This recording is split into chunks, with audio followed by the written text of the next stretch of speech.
कैसे हो?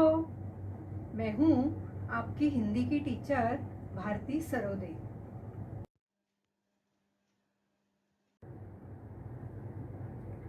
नमस्ते बच्चों।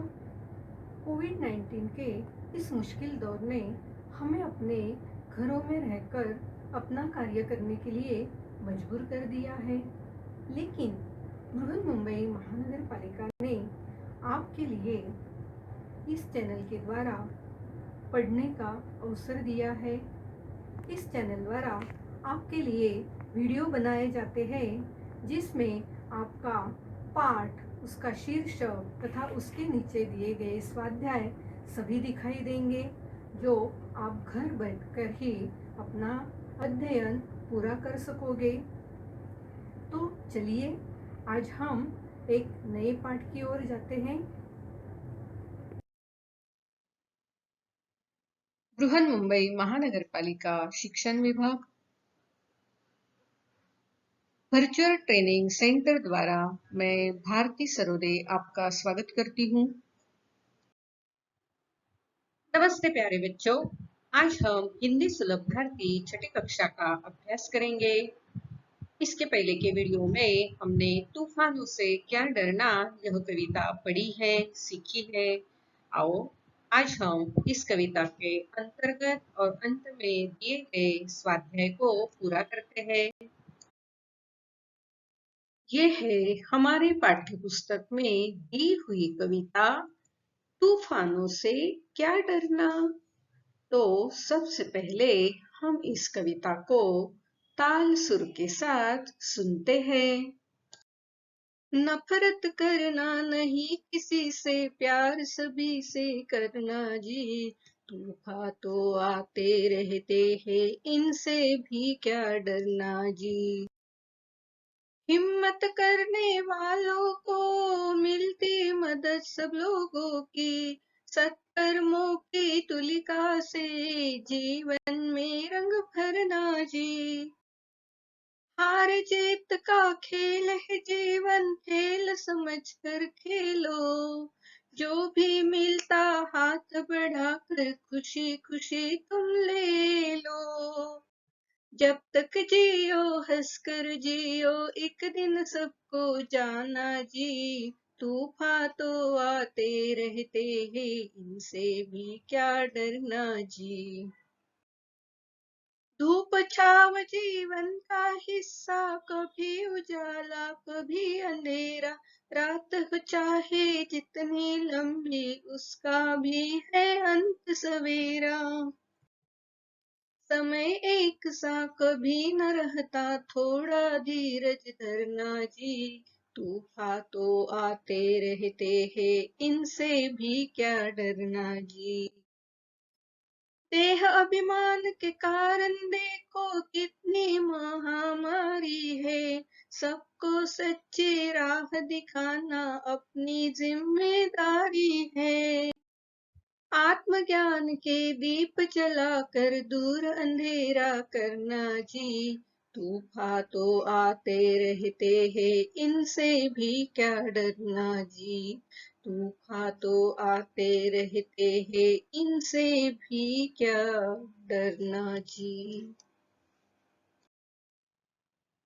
प्यारे बच्चों, तूफानों से क्या डरना यह कविता हमें हमेशा ध्यान में रखनी है, तो इसे कंठस्थ जरूर कर लेना।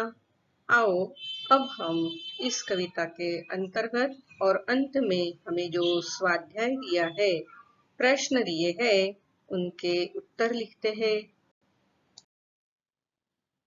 स्वयं अध्ययन, चित्र देखकर हाव भाव की नकल करो।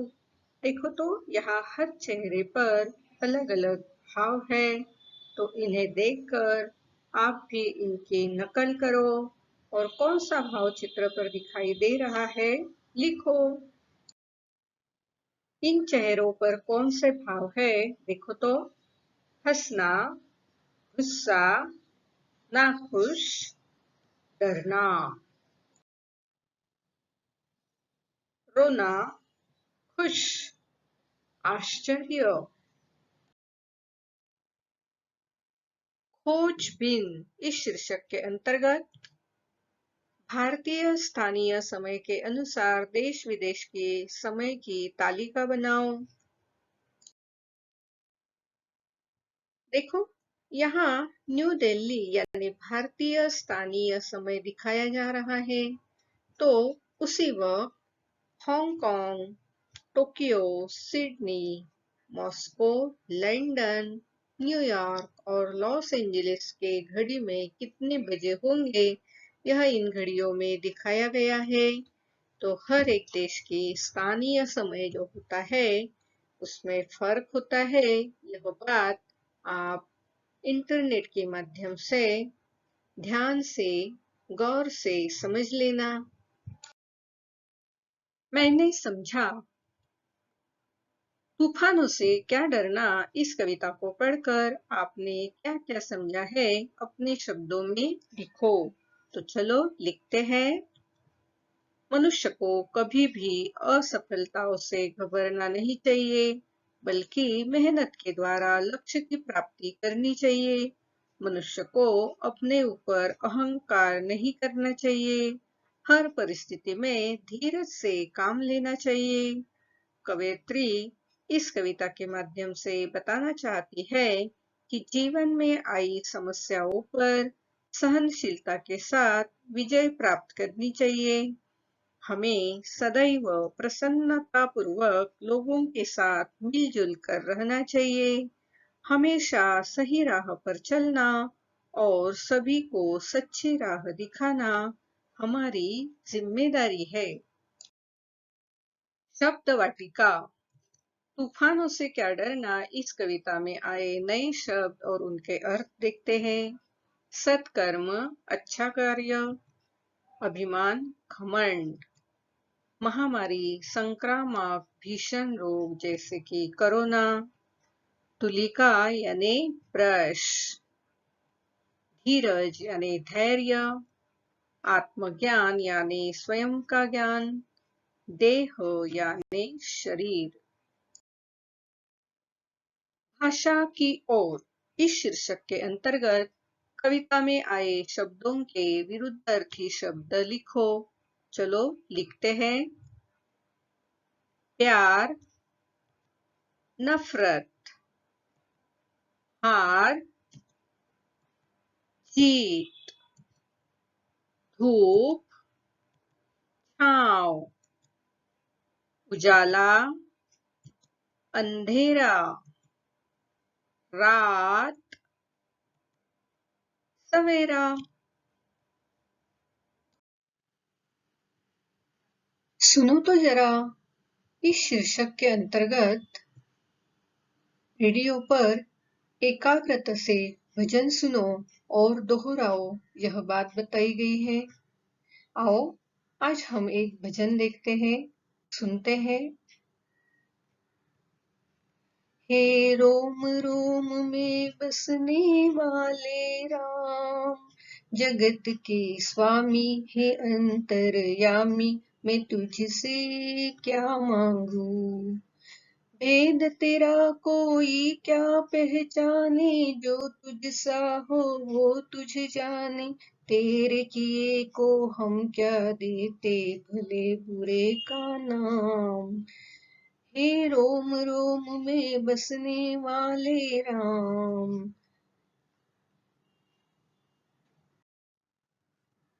बताओ तो सही, इस शीर्षक के अंतर्गत साक्षरता अभियान के बारे में जानकारी बताओ।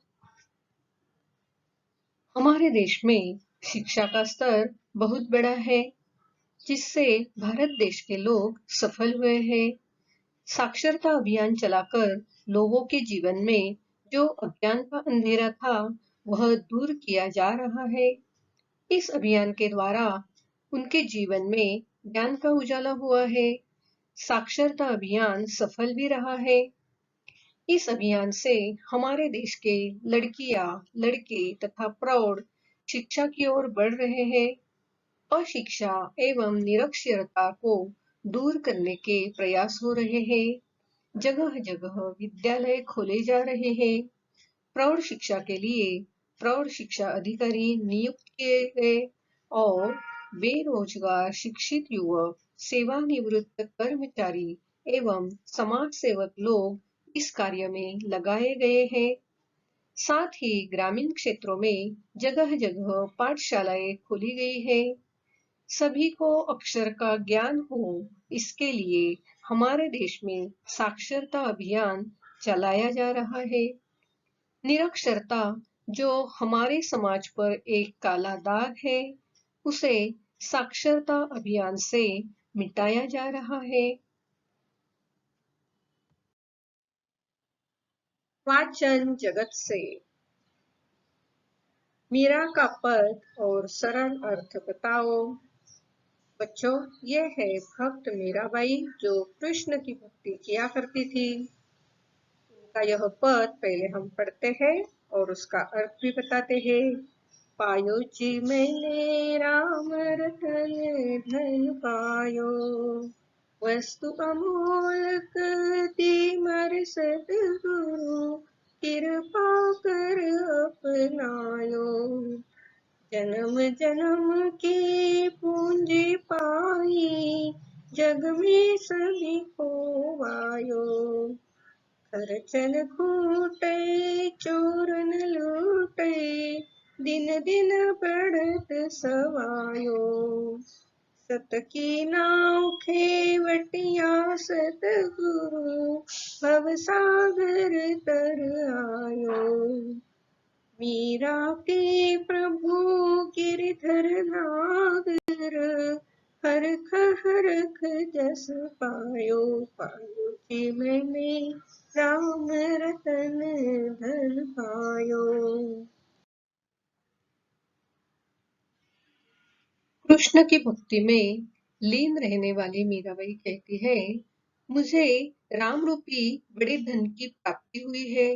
मेरे सद्गुरु ने कृपा करके ऐसी अमूल्य वस्तु भेंट की है। उसे पाकर मुझे लगा मुझे ऐसी वस्तु प्राप्त हो गई है जिसका जन्म जन्मांतर से इंतजार था। इस नाम रूपी धन की यह विशेषता है कि यह खर्च करने पर कभी घटता नहीं है, न ही इसे कोई चुरा सकता है। यह दिन ब दिन बढ़ता जाता है। यह ऐसा धन है जो मोक्ष का मार्ग दिखाता है। इस नाम को अर्थात श्री कृष्ण को पाकर मीरा ने खुशी खुशी उनका गुणगान इस भजन में किया है।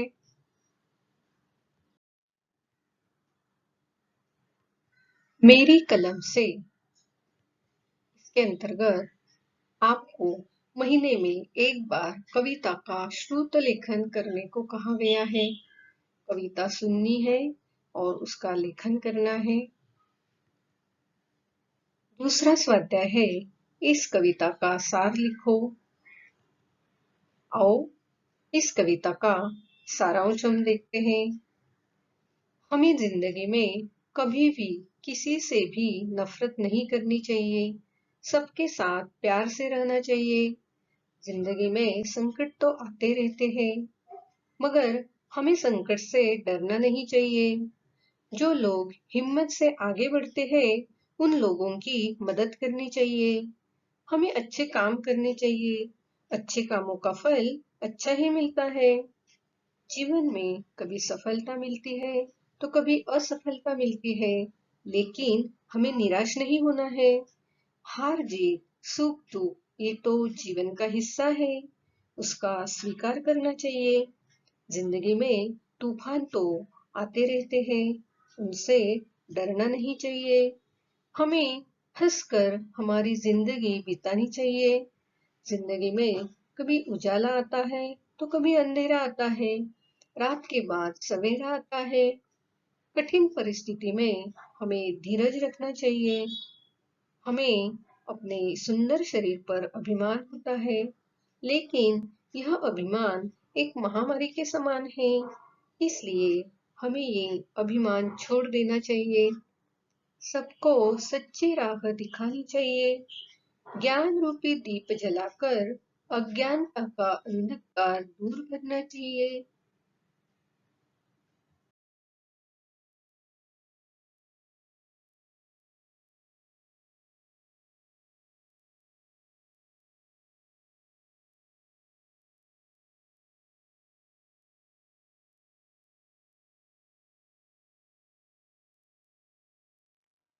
जरा सोचो, चर्चा करो। यदि समय का चक्र रुक जाए तो सच में बच्चों क्या हो जाएगा? रात की गहरी नींद से जब हमारी आंखें खुलती है, तब कोयल की मीठी आवाज, चिड़ियों की चहचहाहट और प्रकृति की हरियाली, स्वच्छंद निर्मल पवन का स्पर्श हमें यह एहसास दिलाते हैं कि हम एक नए प्रभात में प्रवेश कर चुके हैं। लेकिन यदि समय का चक्र रुक जाए तो सारा कामकाज बंद हो जाएगा। दिन रात में कोई परिवर्तन नहीं होगा। मनुष्य निष्क्रिय हो जाएगा। पेड़ पौधों की वृद्धि रुक जाएगी, जिससे अनाज और फलों का उत्पादन रुक जाएगा।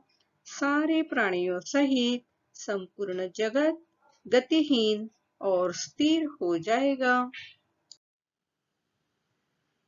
सदैव ध्यान में रखो, इस शीर्षक के अंतर्गत आओ देखते हैं, हमारी सोच सकारात्मक होनी चाहिए।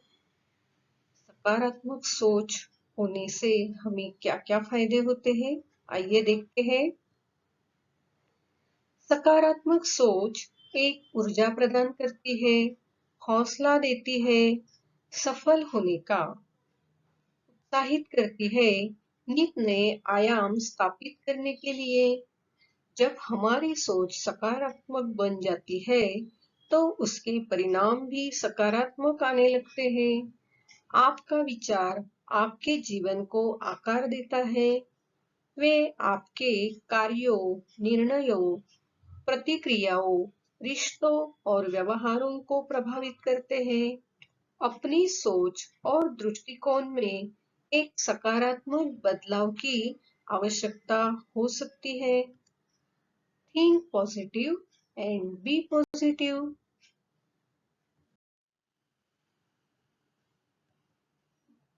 विचार मंथन इस शीर्षक के अंतर्गत हमें आज करत करत अभ्यास के जड़मति होत सुजान यह पंक्ति दी गई है।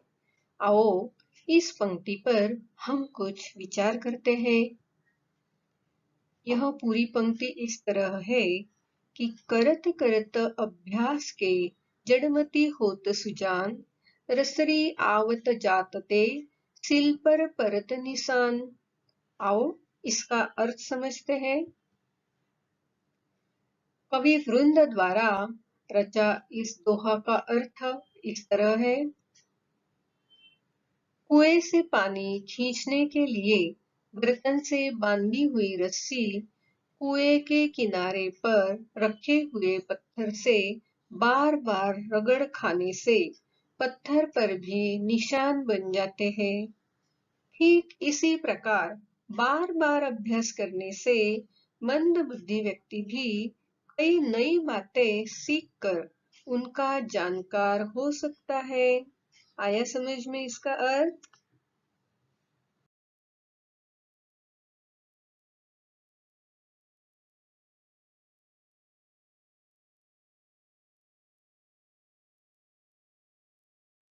अध्ययन कौशल इस शीर्षक के अंतर्गत समाज सेवी महिला की जीवनी पढ़कर प्रेरणादायी अंश चुनो और बताओ। तो आज हम सावित्रीबाई फुले के बारे में कुछ लिखते हैं। सावित्रीबाई फुले का जन्म महाराष्ट्र के नायगांव में सन 1831 में हुआ था। सावित्रीबाई पूरे देश की महानायिका है। उन्होंने हर बिरादरी और धर्म के लिए काम किया।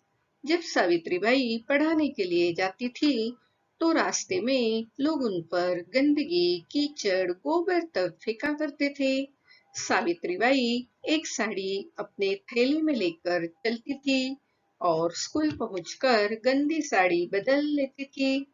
वे हमें अपने पथ पर चलते रहने की प्रेरणा देती हैं। उन्होंने अपना पूरा जीवन समाज में वंचितों, खासकर महिलाओं और दलितों के अधिकारों के लिए संघर्ष करने में बिता दिया। बच्चों, ये है हमारा आगे का स्वाध्याय। जरा ध्यान से देखना। समझो हमें। पंचम अक्षर ग, अ, न, न, म के अनुसार पतंगों में उचित शब्दों की जोड़ियां मिलाओ। पंचम अक्षर क्या होते हैं, यह पहले हम समझ लेते हैं। ब्राह्मी लिपि एवं उससे उत्पन्न अधिकांश लिपियों की वर्णमाला के प्रत्येक वर्ग के 5वें वर्णों के समूह पंचमाक्षर कहते हैं। पंचमाक्षर, पंचम अक्षर, 5वां अक्षर। देवनागरी लिपि में ग, न, न, न तथा म पंचम अक्षर है। देखो, ये है हमारी वर्णमाला।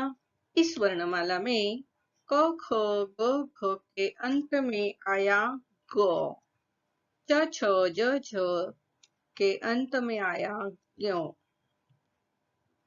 ट, ठ, ड, ढ के अंत में आया न, त, थ, द, ध के अंत में आया न, प, फ, ब, भ के अंत में आया म।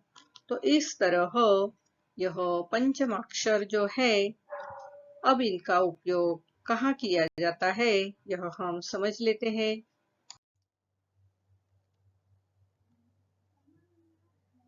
देखिए, यहाँ हर पतंग के पूंछ में जो हमारे पंचम अक्षर है वो लिखे गए हैं, और जिन अक्षरों के बाद ये पंचम अक्षर आता है उनको भी इस पतंग पर लिखा गया है। क, ख, ग, घ, इसके अंत में ग, यहाँ पंचम अक्षर आता है। अब हम इसके उदाहरण देखेंगे।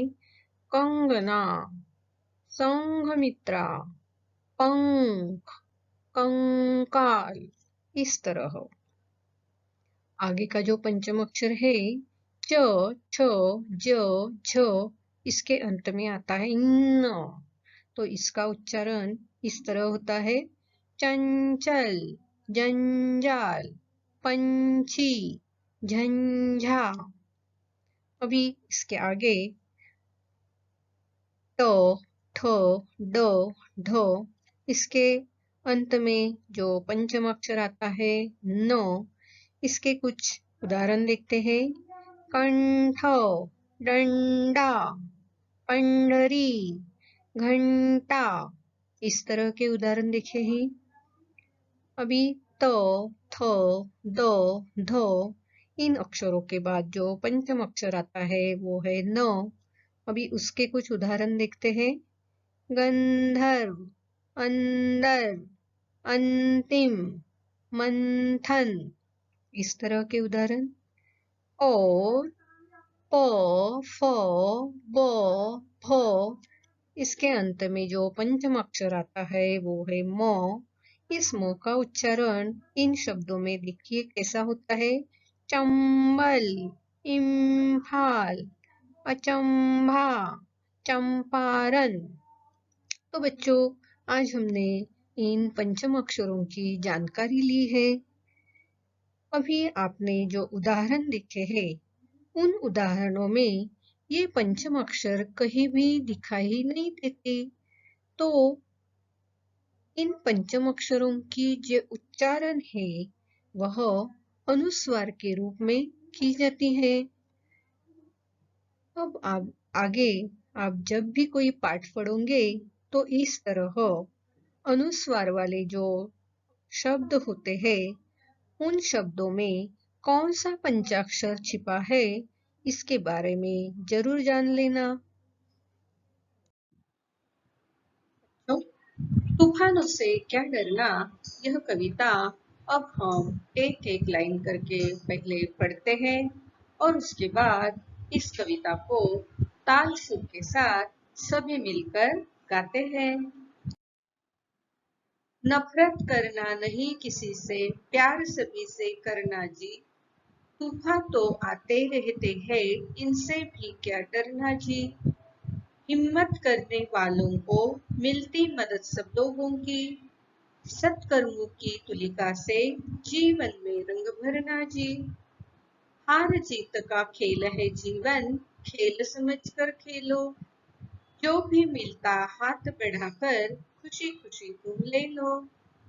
जब तक जियो हंसकर जियो, एक दिन सबको जाना जी। तूफान तो आते रहते हैं, इनसे भी क्या डरना जी। धूप छांव जीवन का हिस्सा, कभी उजाला कभी अंधेरा। रात हो चाहे जितनी लंबी, उसका भी है अंत सवेरा। समय एक सा कभी न रहता, थोड़ा धीरज धरना जी। तूफान तो आते रहते हैं, इनसे भी क्या डरना जी। देह अभिमान के कारण देखो, कितनी महामारी है। सबको सच्ची राह दिखाना, अपनी जिम्मेदारी है। आत्मज्ञान के दीप जलाकर, दूर अंधेरा करना जी। तूफान तो आते रहते हैं, इनसे भी क्या डरना जी। नफरत करना नहीं किसी से, प्यार सभी से करना जी। तूफान तो आते रहते हैं, इनसे भी क्या डरना जी। हिम्मत करने वालों को मिलती मदद सब लोगों की। सत्कर्मों की तुलिका से, जीवन में रंग भरना जी। हार जीत का खेल है जीवन, खेल समझ कर खेलो। जो भी मिलता हाथ बढ़ाकर, खुशी खुशी तुम ले लो। जब तक जियो हंसकर जियो, एक दिन सबको जाना जी। तूफान तो आते रहते हैं, इनसे भी क्या डरना जी। धूप छाव जीवन का हिस्सा, कभी उजाला कभी अंधेरा। रात हो चाहे जितनी लंबी, उसका भी है अंत सवेरा। समय एक सा कभी न रहता, थोड़ा धीरज धरना जी। तूफान तो आते रहते हैं, इनसे भी क्या डरना जी। देह अभिमान के कारण देखो, कितनी महामारी है। सबको सच्ची राह दिखाना, अपनी जिम्मेदारी है। आत्मज्ञान के दीप जलाकर, दूर अंधेरा करना जी। तूफान तो आते रहते हैं, इनसे भी क्या डरना जी। तूफान तो आते रहते हैं, इनसे भी क्या डरना जी। स्वाध्याय प्रश्न पहला, रिक्त स्थानों की पूर्ति करो। 1. नफरत करना नहीं किसी से, डैश सभी से करना जी। 2. हिम्मत करने वालों को मिलती डैश सब लोगों की। 3. डैश का खेल है जीवन, खेल समझकर खेलो। 4. जब तक जियो डैश जियो, एक दिन सबको जाना जी। 5. डैश जीवन का हिस्सा, कभी उजाला कभी अंधेरा। 6. एक समय एक सा कभी न रहता, थोड़ा डैश धरना जी। 7. देह अभिमान के कारण देखो, कितनी डैश है। 8. डैश के दीप जलाकर, दूर अंधेरा करना जी। प्यारे बच्चों, आज हमने तूफानों से क्या डरना इस कविता के अंतर्गत और अंत में दिए स्वाध्याय को पूरा किया है। यह कविता हमें बहुत कुछ सिखाती है। इस कविता को हमेशा ध्यान में रखने के लिए इस कविता को आप कंठस्थ जरूर कर लेना। आज आपने यह वीडियो कंप्यूटर, लैपटॉप या मोबाइल पर देखा होगा।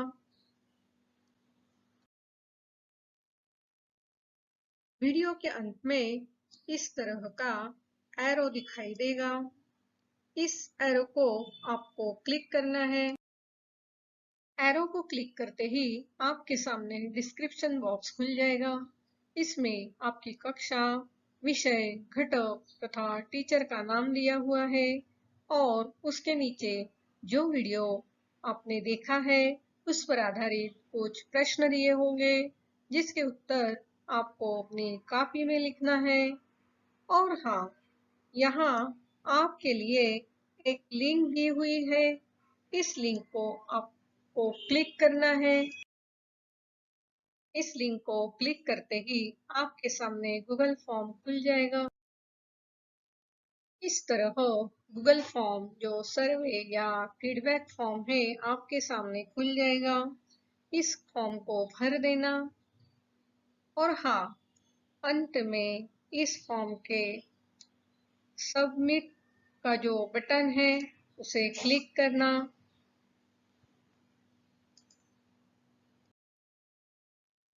इस लिंक को क्लिक करके गूगल फॉर्म जरूर भरना। और हाँ, अगली बार वीडियो देखने के लिए छठी कक्षा का ये थंबनेल जरूर याद रखना।